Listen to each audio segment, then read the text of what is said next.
transgenikoak defendatzen dituztenek esaten dute posible dela transgeniko eta ez transgenikoen arteko elkarbizitza edo koexistentzia.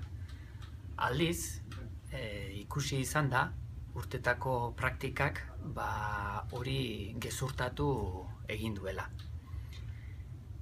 Hemen ditugu bi arto landare ekologikoak dira biak. Jo daigun, hauetako bat,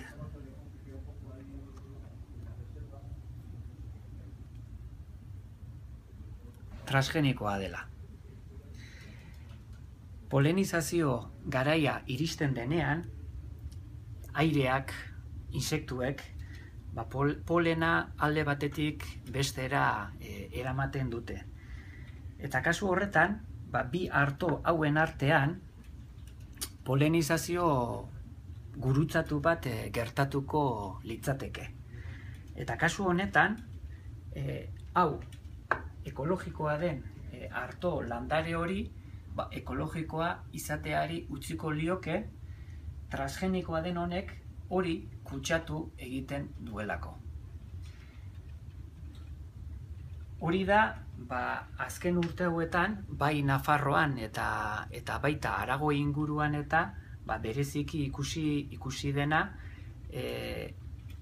ekologikoan diharduten nekazariak artoa ereiten jarraitu dute, baina ikusten zuten ezin zutela beraien arto hori gero ekologikoa bezala merkaturatu transgenikoz kutsatua zegoelako.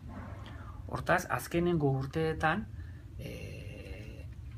arto ekologikoaren ekoizpena gutxitzen etorri da, kutsadura arazo hau dagoelako.